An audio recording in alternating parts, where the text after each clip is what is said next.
Hello students, how are you? Our next topic is current loop as magnetic dipole. The meaning is a current loop is given to you and how this current loop acts as magnetic dipole. सबसे पहले हम यहाँ देखें, ये एक current loop है. See, this is a current loop and current is flowing in which direction? See, it is in the anti-clockwise direction. यहाँ देखें, करंट कैसा है? Clockwise direction.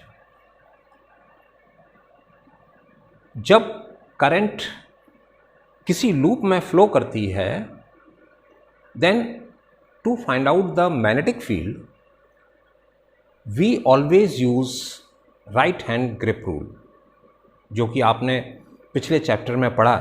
This is right hand grip rule. What is the meaning? ये अगर current का direction है, ये magnetic field का डायरेक्शन होगा. अब सी, this grip rule is very important. See, now see, you can see in which direction these fingers are moving. किस direction में हैं ये फिंगर्स? ये सभी all the direction is in the anti-clockwise. What is the direction of the magnetic field? Away. See, direction is away. Anti-clockwise है तो magnetic field it moves away. It means magnetic field lines किस पोल से away move करती हैं, north या south? Magnetic field lines हमेशा north pole से बाहर जाती हैं और साउथ पोल पर एंटर करती हैं. यहाँ देखिए, ये magnetic field line move out from the this coil. It means if the current is anti-clockwise direction, this end is north pole. देखिए, करंट एंटी क्लॉकवाइज डायरेक्शन है, मैग्नेटिक फील्ड दूर जा रही है, इसका मतलब ये एंड कौन सा होगा? नॉर्थ पोल होगा. एंटी क्लॉकवाइज करंट है. सी, मैग्नेटिक फील्ड लाइंस दूर जा रही हैं, means it acts as north pole. यहां देखिए, अभी आपने ये पोर्शन देखा, अब आप ये नॉर्थ पोल हुआ. अब आप इस ग्रिप का ऑपोजिट साइड देखिए. सी, ये मेरी फिंगर का मोशन कैसा है? क्लॉकवाइज या anti clockwise? It is in the clockwise direction. देखिए, यहां कैसा था? Anti clockwise. क्या बन गया? नॉर्थ. यहां कैसा है? देखिए फिंगर्स का, it is in the clockwise direction. Clockwise direction होगा, इट मींस क्लॉकवाइज डायरेक्शन, यहां से मैग्नेटिक फील्ड प्रोड्यूस होगी और यहां पर एंटर होगी. इसका मतलब ये एंड कौन सा होगा? साउथ. जब भी करंट क्लॉकवाइज डायरेक्शन में हो, then that end becomes south. एक दूसरा तरीका भी है इसको समझने के लिए. देखिए, ये एक सर्कुलर लूप, करंट यहां पर anti clockwise, current anti clockwise, कौन सा पोल बनेगा? North pole. देखिए, ऐसे बनाइए, ये इसके दो एंड्स हैं, एन के दो एंड्स हैं. ये एंड पर एरो बनाइए, ये एंड पर एरो बनाइए. ये जो एरो हैं, ये कैसा रिप्रेजेंटेशन हो रहा है इनका? क्लॉकवाइज या एंटी क्लॉकवाइज? देखिए, ये हमेशा एंटी क्लॉकवाइज. तो जो एन के एंड्स हैं, एंड्स, ये हमेशा इनका rotation anti clockwise. It means जब भी करंट एंटी क्लॉकवाइज रोटेशन होगा लूप में, वो एंड बनेगा नॉर्थ पोल. इसी तरह से करंट अगर किसी लूप में क्लॉकवाइज फ्लो करे, लाइक दिस, लाइक दिस। और हमको यहाँ पर नॉर्थ या साउथ बनाना है। अब देखिए, नॉर्थ के दोनों एंड्स एंटी क्लॉकवाइज की तरह होते हैं, और अगर हम यहाँ पर साउथ बनाएं, एस लिखें, तो एस के ये दोनों एंड्स पर एरो बनाइए। और अब देखिए कि ये जो एरो हैं ये किस डायरेक्शन में मूव कर रहे हैं। They are moving in the clockwise direction. So जब भी कभी क्लॉकवाइज डायरेक्शन में करंट फ्लो होती है, वो एंड उसका साउथ एंड बनता है, और अगर एंटी क्लॉकवाइज डायरेक्शन में करंट फ्लो करता है तो वह एंड नॉर्थ रिप्रेजेंट करता है। इसी तरह से suppose in my hand this is a loop, see this is a loop and current is flowing in this direction. See, the pointed end of this current is flowing in this direction, like this. It is clockwise or anti-clockwise. It is like this, so it is anti-clockwise. See, ये anti-clockwise है। anti-clockwise direction में north बनता है या south? North. See, anti clockwise represents north pole, ये represent करेगा north pole. This face which is towards yourself represent north पोल।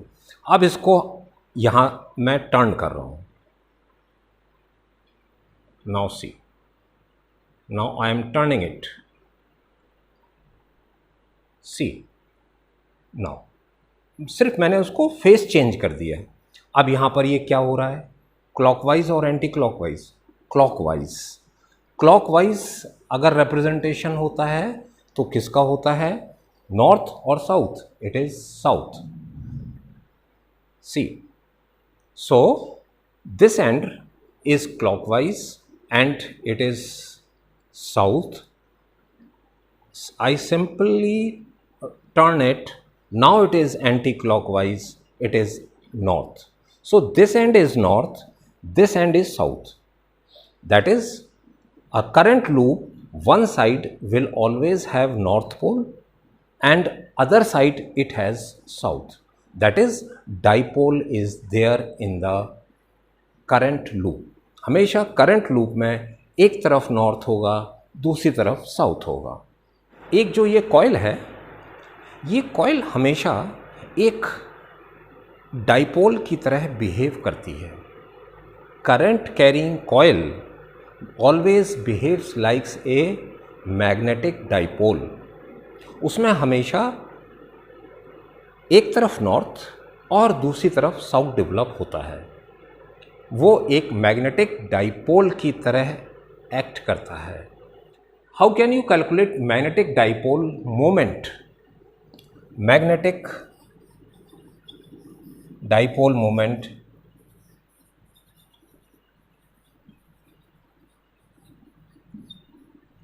उस current carrying coil का, करंट लूप का मैग्नेटिक डाइपोल मोमेंट हम कैसे कैलकुलेट कर सकते हैं? How can we calculate? सबसे पहले आपने फर्स्ट चैप्टर में पढ़ा, you studied previously. For example, if suppose these are the electric field lines, ये इलेक्ट्रिक फील्ड लाइन्स हैं, और इस इलेक्ट्रिक फील्ड लाइन में एक इलेक्ट्रिक डाइपोल रखा हुआ है, plus Q minus Q.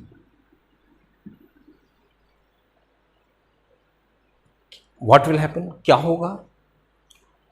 Electric dipole अगर इलेक्ट्रिक फील्ड में रखा हुआ है जिसकी इंटेंसिटी E है और उसका डाइपोल मोमेंट P है, P is the dipole moment, dipole moment, P electric dipole का डाइपोल मोमेंट है। It experiences torque. टॉर्क कितना होगा ये आपने पढ़ा है फर्स्ट चैप्टर में। Torque is equals to P E sine theta. right? This is the torque experienced by the electric dipole. अब इसी के सिमिलर मान लीजिए this is uniform magnetic field जिसकी स्ट्रेंथ B है, और इसके अंदर अगर हम एक मैग्नेट रखते हैं, मैग्नेट का मतलब मैग्नेटिक डाइपोल, इस मैग्नेटिक फील्ड के अंदर हमने मैग्नेट रखा, मैग्नेटिक डाइपोल रखा, जिसका डाइपोल मोमेंट m है। m is the dipole moment. इस पर भी एज सेम, इस पर भी टॉर्क लगेगा, और ये जो मैग्नेट है या मैग्नेटिक डाइपोल है, ये क्या करेगा? It rotates. इस पर जो टॉर्क लगेगा वो सेम इसी तरह लिखिए, P क्या है? Electric dipole moment. यहां पर क्या आएगा? Magnetic dipole moment.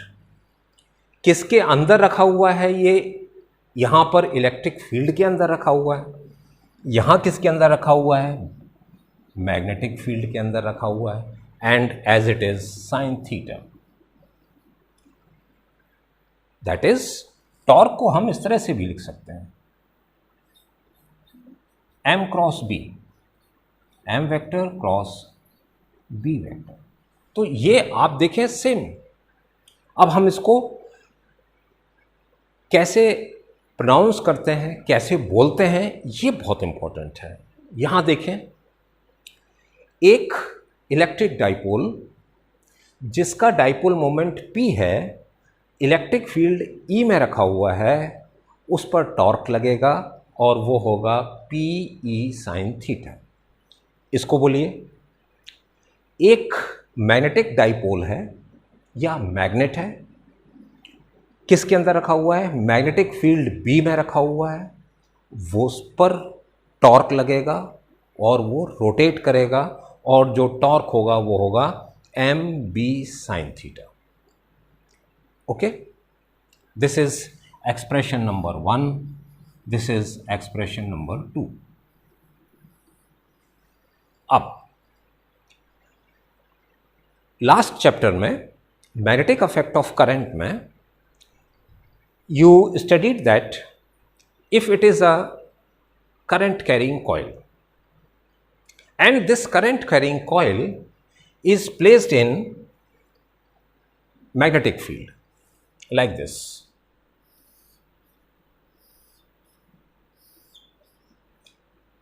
this is a current carrying coil and the current is flowing like this. It is flowing in the clockwise direction like this. It is flowing in the clockwise direction. This coil is placed in the magnetic field. Yes, B is the magnetic field. ये coil को मैंने magnetic field में रख दिया। क्या हुआ? You calculated the torque, it rotates, और ये जो कॉइल है ये रोटेट करेगी, और जो टॉर्क इस पर लगेगा वो कितना होगा? Torque will be NBIA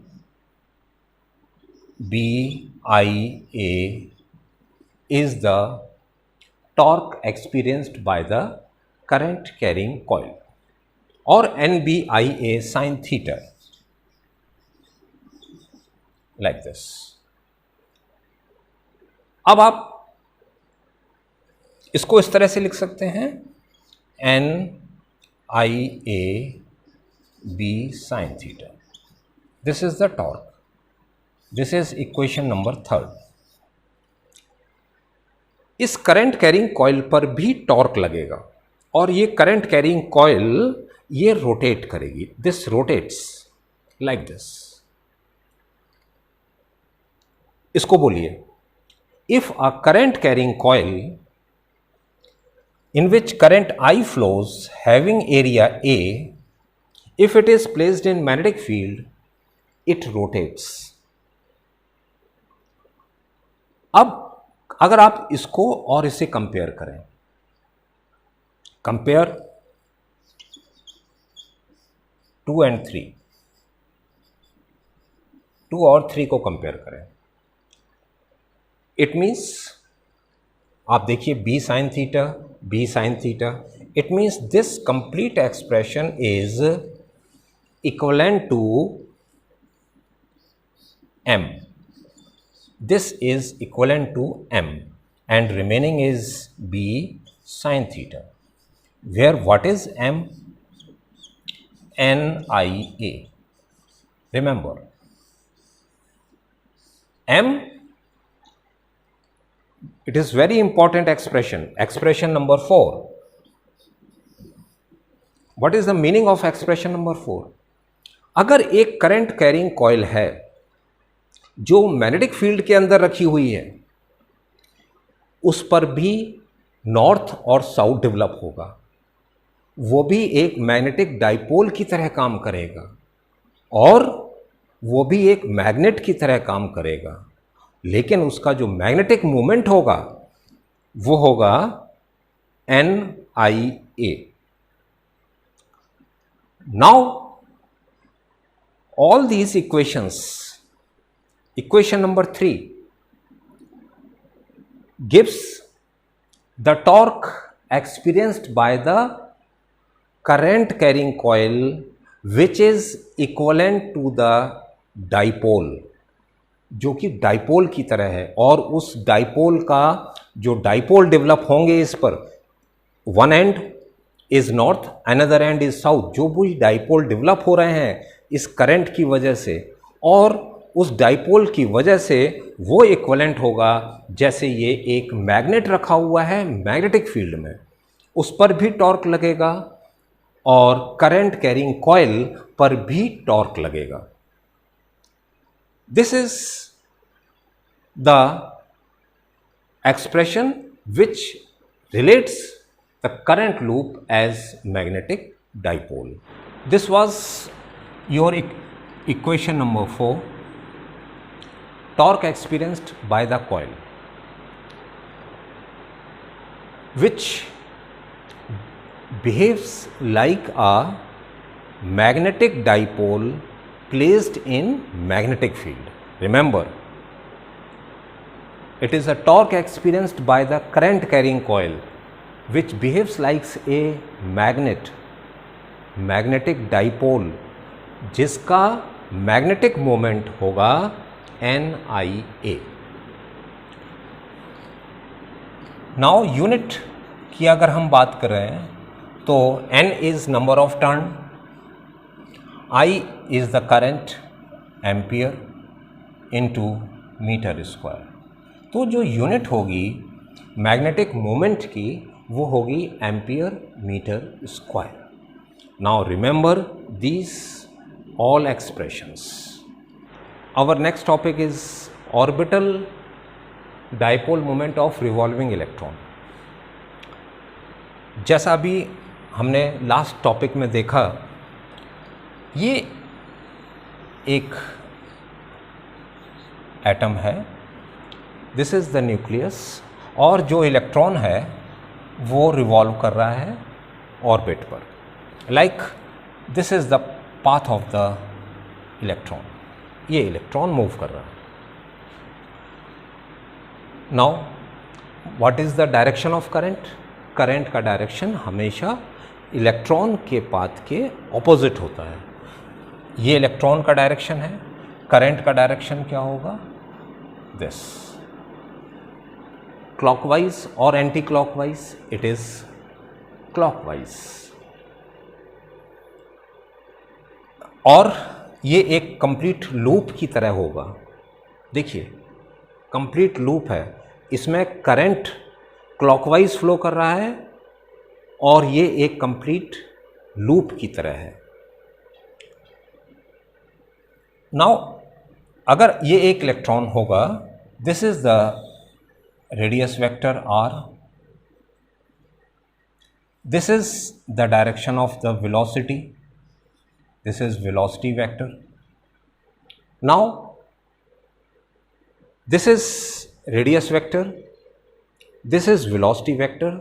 These two are lies in the same plane. Now tell me what is L?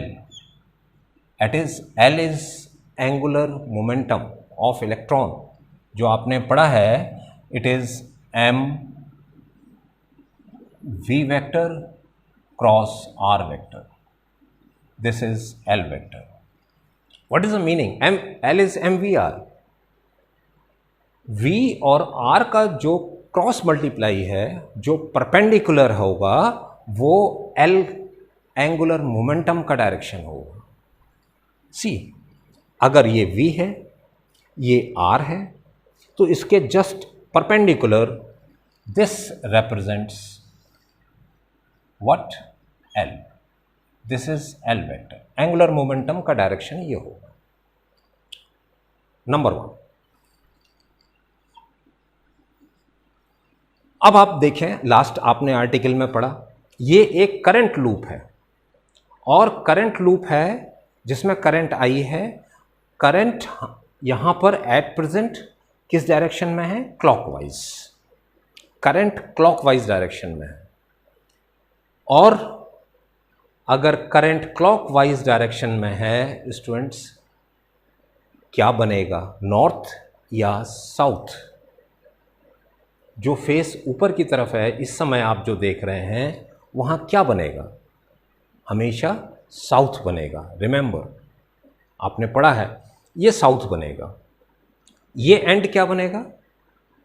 North बनेगा. नीचे लोअर एंड इसका नॉर्थ, ऊपर एंड, ये टॉप एंड साउथ बनेगा. जैसे देखिए इस समय, ये देखिए आप, see current is flowing in this clockwise direction. Magnetic field यहां से अंदर एंटर करेगी. एंटी क्लॉकवाइज डायरेक्शन में जो मैग्नेटिक फील्ड है वो इमिट होती है, वो एंड उसका नॉर्थ होगा.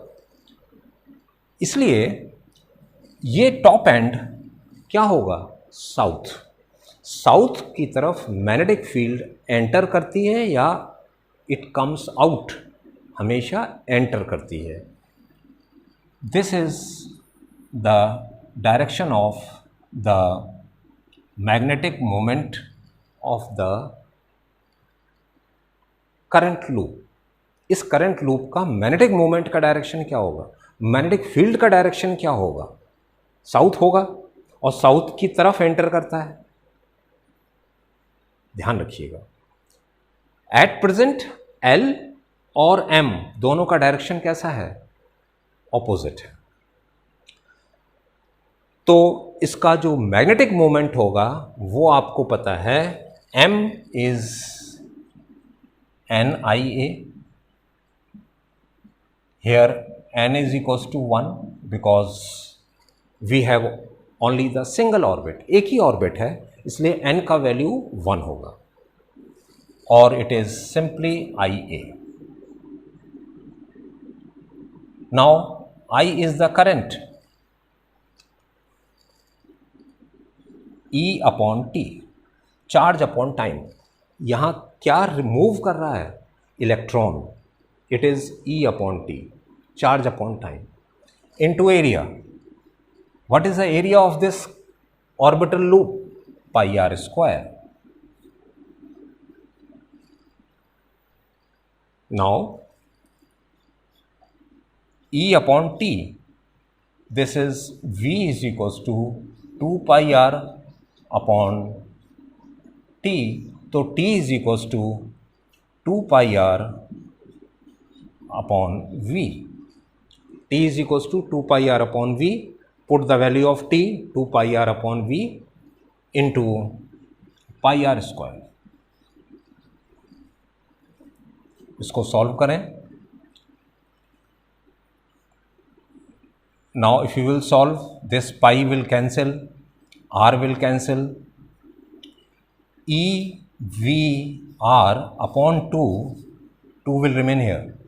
E V r upon 2, this is the magnetic moment of the orbit. Now अगर हम इसका m से मल्टीप्लाई करें और m से डिवाइड करें, क्या होगा ये expression? E m v r upon 2m. What is this mvr? It is angular momentum L, or this expression will be E upon 2m into L. Now m is minus E upon 2m into L. Why minus? Because the m vector and L vector both are opposite in direction. See, this is L vector, this is m vector. Both these two vectors are opposite in direction, therefore I uses negative. This is the orbital magnetic moment of the revolving electron. Bohr's postulates के according जो angular momentum L है, that can also be represented as NH upon 2 pi. This is the angular momentum, whole multiple of h upon 2 pi. Now put the value of L, so you will get E upon 2m NH upon 2 pi. Put it over here. This n EH upon 4m pi. Now n is the number of orbit. E की value 1.6 into 10 to the power minus 19, H 6.6 into 10 to the power minus 34 upon 4 into 9.1 into 10 to the power minus 31 kg pi 3.14. Now if you will solve it, this complete, you will get n into 9.27 into 10 to the power minus 24. This is m. Magnetic moment, unit ampere meter square. So this expression clearly shows that this value is constant. सिर्फ number of orbit अगर आप change करेंगे, first orbit का magnetic moment अलग होगा, second orbit का magnetic moment अलग होगा. This complete value is called Bohr's magnetron. This is Bohr's magnetron. So ये वैल्यू किसकी है? ये वैल्यू है EH upon 4 pi m. This is the Bohr's magnetron, or you can say EH upon 4 pi m. ये Bohr's magnetron है.